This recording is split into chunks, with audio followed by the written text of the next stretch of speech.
Let's talk money. Hello and welcome to a brand new edition of Let's Talk Money. I'm your host, Surabhi Upadhyay. It's that time of the year.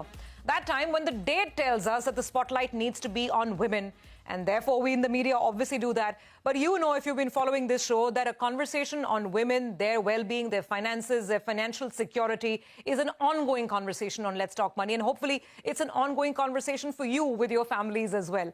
Well, as we get set to celebrate International Women's Day, yes, we will celebrate the date here on the show as well. And to help me do that today on the show, I have three women who are stalwarts in their respective fields. They're strong women. They definitely manage a lot of money, help clients deal with a lot of money, and they're here to help us move up the value chain. That's what I call this show. We are all well aware that as women, we need to be responsible for our financial destiny. But how do we do it? Sometimes it's easier said than done. The done is what we'll focus on the show this week. So let me welcome in our guests on the show. Arunima Jain, Head of Wealth and Family Office at Axis AMC, joins in. We have Devina Mehra, Founder and Chairperson and MD of First Global. Of course, we've had these conversations with Devina several times in the past as well. And Neha Pathak, Head of Trust and Estate Planning at Motilal Oswal. And you'll of course recognize Neha on the show as well, talking about all those important legal matters when it comes to money. Thank you so much, all three of you, for joining us on the show. And let's start by wishing each other a very happy Women's Day. Yes, happy Women's Day to you too. And happy Holi also. Yes. Happy Holi as well. Holi. Yes, absolutely, because the country's been celebrating through two different dates. Ladies, first of all, I'm so glad that you could take out time from your busy schedules to be here for this conversation, because sometimes in person just works best. Yes. And before we talk about asset allocation and investments and savings, I want to start with absolute raw bare basics, right? So the stats are telling us that Indian women are more independent, a lot of women are working, a lot of women are investing, women are juggling these multiple roles. But I want to know from your experience in your professional spheres and personal spheres, whether that visible change indeed is happening, where a woman is allowed to be fully independent and fully financially secure. Neha? So I would not say that it's fully there, but it's partially getting there.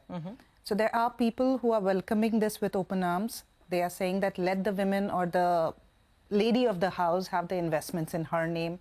Let the lady do the investments, be a part of the meetings when the wealth manager is meeting, plan for the family, how the investments should be done, how things should work out for the family. So yes, family inclusion is happening, but then at the same time, there are a lot of women who are not being included, or they don't want to include themselves. That's also one of the points. So either it could be from the woman's end, that I don't want to bother with this, it's too technical, or it could be from the family side, saying that, look, you stay out of it. This is our turf. Devina, what are you seeing around? I mean, it is changing, but very slowly. And also we talk about investments in women's name. And you even use the word allow. See, have you ever heard of... I used it very deliberately. Yes, I know. I used it with intent. Yes, but that's what the point is. Do we ever say that are men allowed to manage their own money? So, that is the whole point, that the cultural conditioning is so strong right from the beginning. The money conversations happen with sons, not with daughters. The first time women think about money is probably when they're working and in their 20s. And therefore, they also are more hesitant themselves. So even I find that even when the so-called investment is in the woman's name, oftentimes the discussion is by the men, and they might even tell you that, yes, we want to invest and yes, we want to redeem whatever. But the message might come from the woman's email, but you know that they are not taking the final decisions. And this is a cause for me. So, that because there's no independence till you manage your own money. I mean, it is as simple as that. So don't leave it to the men in the house. It's not that hard. Please take charge of your own money. I completely agree with you. Arunima, what are your experiences, professional and personal? Sure. What do they tell you? No, so I see some change, right? And as we were talking earlier, and I was pointing out that I don't see that change just today. I've been seeing that the women who are bold and the women who are more confident have been managing wealth for quite some time. I've seen my mother do it. I've seen my grandmother do it. So I think the onus is on us as well, that we have to be more confident. lot of us would have seen that movie English Winglish. I'm sure a lot of you women in the audience have seen it. And Sridevi helped herself, right? Yeah. She went and learned the language that she wanted to speak. So I think the onus is on women as well to learn about finances, to ask the family that I want to be involved, and to manage it well for themselves. You know, before we get to the to-do section of this conversation, I just want to get your sense, Devina and Arunama, particularly you, both of you. Now with digital and so much of the financial industry moving to DIY and everything happening on the phone, has it made it simpler for women or has it made it more complicated for women? Because there's just so much choices, news, noise, investing, products. What do you think? I think the access is more, which is good. So if you want to learn, if you have not had the opportunity to learn about finances, you can learn. But I would also put a caution there that don't be on either end of the risk spectrum. And too often I find women are either in fixed deposits and PF only, or they think they can become day traders, that now the children are gone, let me spend my time trading options or day trading. So don't do that either. Be in the middle and do a sensible asset allocation. As I say, money management is neither as simple nor as complex as you think it is. You get the broad asset allocation right, you're 90% of the way through. You don't need to know the magic formula for multi-baggers and news. Your husband doesn't know it either. You know, just because he talks in parties about it doesn't mean that they know it, because confidence does not equal competence. Always remember that the men in your life, and this is data also, that actually when women invest, their results are better, but men are more confident. Sound better. maybe. But absolutely. So, Neha, okay, let's start with the bare basics. And I think it's probably simple to divide us women folk into two categories, right? There are women who are earning their own money. And let's draw up some sort of a framework for them in terms of, and that money might be shared as well. That's where it gets complicated. Shared with, parents who are dependents, shared with the family, with the spouse, and obviously being spent on children. So there's that, bucket of women. And then there are women who are anyway dependent on either their inheritance, spouse's money, or parents, and they're living in parents' houses or owning parents' assets. So first of all, is the approach different for each? I'm guessing yes, because it's that conversation of my money versus your money versus dad's money versus husband's money. And that's where the complications begin. So actually, it's not so complicated if you just put up some initial framework for yourself. So if you have a framework for yourself that it is money, it's not ours, theirs, mine. Let's put a framework. Do I know where the money is being invested? Simple things like insurance. Now, if you are working, you have health insurance from the company. There are women who are not working. Do they have health insurance? Do they have their own personal insurance? Are they relying on their parents or their spouse's health insurance? Now, these are small, basic things, but one needs to know about it. Other things, I am inheriting from my father. Do I know what my father's assets are? So that's a simple, basic thing. Again, I need to understand that what is that my father owns, or my husband, what does he own? Do I own any part of it? Do I, if I do own that, is it a house? Is it an investment? Am I a nominee? Am I a joint holder? Now, in that case, we need to figure that woman has to understand that this is a basic step. These are basics that one needs to get clear. Yeah. At least be aware. Be aware. Ask the questions about where is the money, whose money or whose asset it is, and whether you have any part in it or not in terms of either a nominee or a joint holder. And the two are very different. And if you go back to earlier episodes, the one that we've done with Neha, nominations are not equal to ownership of that asset. So be awareness about things like that. Correct. So Arunima, let's ask you that question. The approach towards financial self-reliance and financial independence for women who are earning their own money and women who happen to be dependent. Sure. So I'll How are the two start different? with women who are dependent. Yeah. I would say not earning is not equal to not owning, right? So we need to get that very clear. If you're not stepping out of the house and earning money, does not mean if an asset is being bought, you're not a joint holder. So you have to own each asset, whether it's a house where you live or the mutual fund investments that your husband is doing. You have to be aware and you have to have those conversations from day one. What is the life cover that your husband has? I've seen in many cases that husbands are not covered. And, you know, and then it's sudden, you know, if something happens to the husband, you know, there's a big issue in terms of kids' education, retirement, etc. Like health insurance, you know, if you're dependent on your husband's policy and tomorrow your husband is out of job, then you don't have a health cover because, you know, that policy is from the company where he was working. So these conversations need to happen. There needs to be an asset register, both for your physical assets as well as for your digital assets, right? There are many a times that women do not know how many accounts the husband has. He might have so many broking accounts. Is she a nominee there? What are the passwords in case, you know, there is some issue? So a digital register for assets and a physical asset register is needed. And of course, will is something that is needed. So this is what I would say for women who are dependent, owning assets. Also, do your personal SIP. Today, like you earlier asked, you know, you have digital ways of investing. You have simple products like mutual funds. You don't have to do complicated investments. And women are used to saving. Whatever money they have, out of that also they are used to saving some money, right? And that usually is lying somewhere in the house or, you know, it's in an FD. So I would also recommend that they have a SIP where the folio is not owned jointly. The folio should be only in their name and all their personal rainy day saving for 6 to 9 months at least of expenses should be in that folio. And then they can have some goal-based folios as well for the family. Okay. Devina, I'm going to ask the hardest question to you because this is the hard part, right?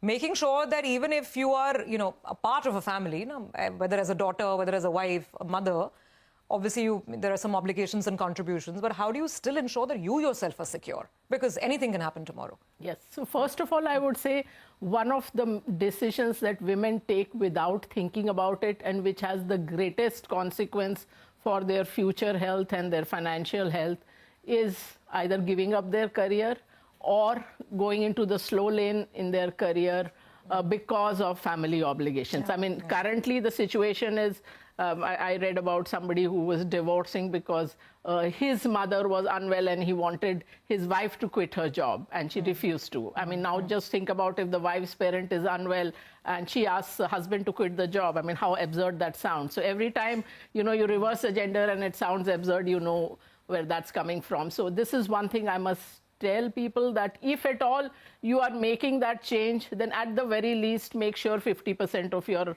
husband's salary is coming to your account.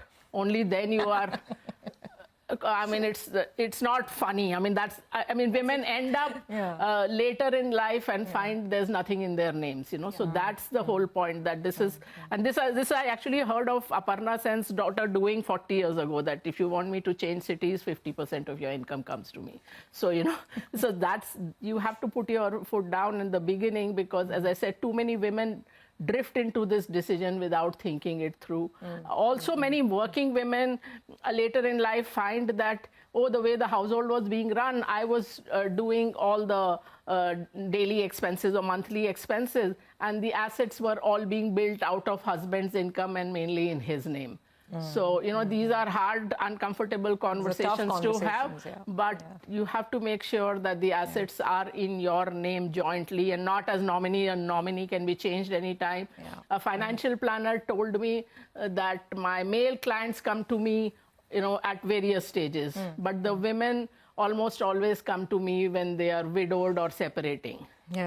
Because they have not thought of their financial health prior to that. So. Very well said. And I think that is the change that we are trying to sort of champion through media, through shows like the one that you're watching right now, that do not wake up and think about money when it's too late, when disaster is already struck. Think today, think as of yesterday. And on that note, let's take a very quick break. So now that we've established how you need to think about money and how you need to have those conversations in the family, the next is the easier part. The way you should invest, the way you should look at different instruments in the market, your asset allocation. That's still easier. We'll talk about that after the break.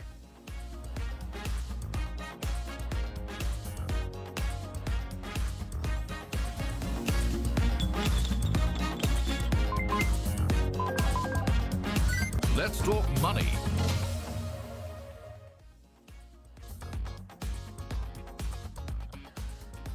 here with the Women's Day special edition of Let's Talk Money. And here, more than talking about the money itself or gold versus silver versus equity, the conversation is about awareness. The conversation is about how you need to really take charge of your own security and your financial destiny, because no one else is going to do it for you.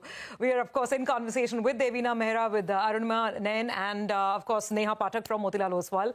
So, ladies, I think we've established that those hard conversations need to be had. There is no beginning without that. Now, let's take it to the next step and, talk about both the buckets. So, let's start with women who are earning. What should the checklist be for them, Arunima?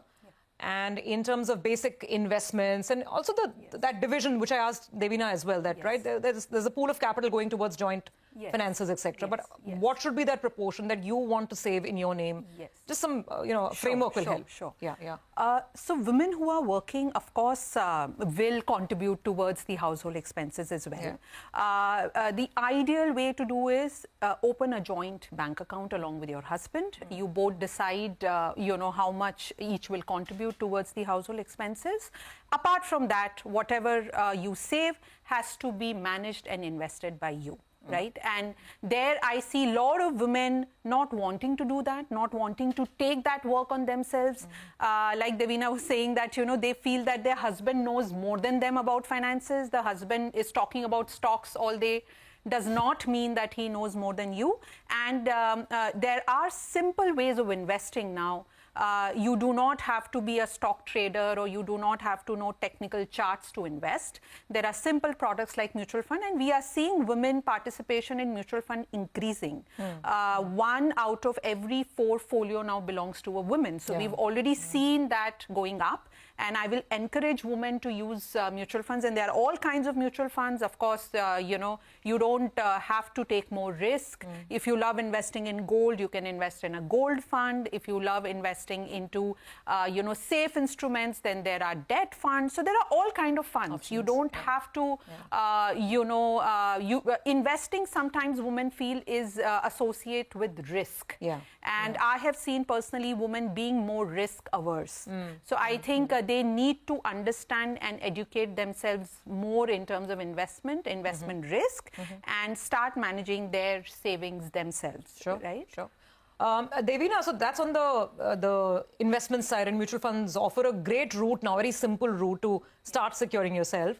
I want to ask you about assets as well, and creating assets. Now, in the event that you realize that a lot of assets are already in the husband's name or the father's name, and there's a brother, and there are too many complications, and you want to have your own assets as well, first of all, would you recommend that? Will you tell that to your clients, whether it's a property, whether it is any other kind of physical asset? How should a woman think about it? Or is it just best to keep parking some money in those SIPs? Retirement security, those longer term goals that we think about. So, when you're talking physical assets, I'm not a great one for advocating real estate assets, because that is a very illiquid investment. So one house which you live in has another consideration, but real estate as investment has a major problem that if you want the money, even within 6 months, it will qualify as a distress sale. And actually, RBI data shows that the compounding in real estate has been way below what it has been for equity, in spite of that higher illiquidity risk. The thing is that what women often do is that they're good at saving, but they are not investing with intention. And I will tell you what happens, that if you put 1 lakh a year in, let us say, a bank account for 30 years, at the end you will have 75 lakhs. If you put that same 1 lakh in a multi-asset portfolio built through, let us say, mutual funds, which compounds 9.5%, you'll have 1.6, 1.7 crores. If you invest in something that compounds 12% plus, more equity oriented, you'll have 3 crores. So 75 lakhs and 3 crores is the difference. Huge difference. It's a huge difference. So you cannot run away from risk assets absolutely and say I'll be 100% safe, because then you don't get the compounding. So you have to take some risk, and the caveat to that is that if you take risk, it's not an if, you will at some point, if you are in, for instance, equity-oriented assets, you will have a loss. And whether you're investing directly or through mutual fund, PMS, whatever, you will have a loss. And oftentimes, the woman's self-talk and the talk in the family is, you didn't know this, why did you get into it? So, and whereas when the man loses money, the woman doesn't want to disturb the peace in the house. And many men, when I have men in the audience, they tell me, how will she even know that I've lost money? I'm not going to tell her. So, that's where we come to point number one. Ask all the questions. Make sure everything about the house finances. Yeah. Yes. So, don't be at either end of the risk spectrum, but it is much simpler than what you think it is. And be ready to take some losses in the middle. And whatever you need as an emergency fund, obviously, should never be in an equity-oriented asset. Equity-oriented assets should be money you don't require for at least 8 to 10 years, because there is no buddy who can tell you what an index will do in 6 months or even 2 years. Neha, let's talk, some of the legal points which are important to at least know from the top of our heads, like the one on nominations. And I think it was a revelation for a lot of people who watched the show as well, that if you're a nominee, it doesn't mean that you get the asset. Correct. I mean, you don't own the asset. Anyone else can be made a nominee as well. So from a legal standpoint, what are the 2 or 3 things that every woman must be aware of, whether it is inheritance, whether it is, an unforeseen situation like a divorce? Just what are the 2, be aware of these things kind of a list? See, there are quite a few, but I'll list down few of them. One is, like we talked about it earlier, health insurance is one of the things.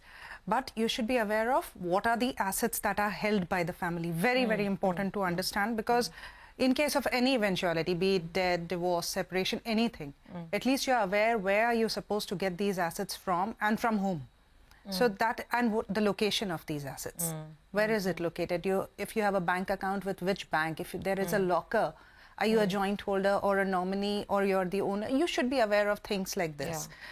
Second thing is, as Devina and Arunima said, that you need to have that certain amount in your name.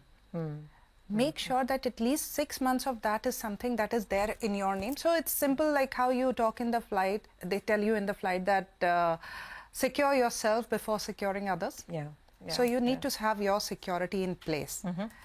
Third is, if there are any wills, trusts, nominations, you should be aware. And if the nominations are there, updated. Be in any asset class, real estate, investments, anything. Have that updation of nomination in place. You should be aware, if you are signing documents, you should be aware that how are you exposed? Where is the risk that you have taken? Has your husband or father taken a loan? So how badly are you exposed? How badly is your credit score going down, or is it going to be maintained? If the loan is not paid, how badly are you getting into any kind of trouble? Plus, you should be aware of the fact that there are other members in the family. How are they taken care of? Are they well supported? With your husband's money, with your money, how are they supported? And how are you planning your retirement? Very important. Old age is the most important part. You need to plan for your retirement well. So those golden years should not be about asking for funds. Or asking about where's the will, where's the bank account, where's the password. Correct. The where should be well taken off, care of. Great conversation, ladies. So quick 10 seconds to each one of you. Your 10-word or whatever 15-word advice to all the women out there. Arunima, what would it be? So I started with that. I will request all women to be more bold and confident, help themselves, learn about investments, strictly have an asset register in the house, which takes care of both financial and digital assets and physical assets. Devina? Take charge of your finances and don't be at extreme ends of the risk spectrum. All right.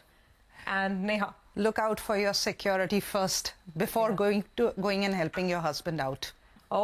Strong statements by strong women, and there's no other way to be. We have to be strong women for ourselves first, and then, of course, for our families.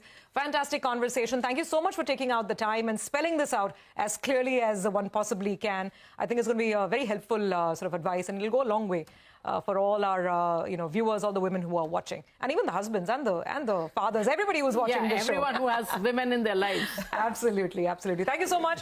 Well, viewers, do keep sending us your feedback. Tell us how you found this conversation. Your comments are always very, very interesting, and we'll see you with another theme next week on the show. Thanks for watching.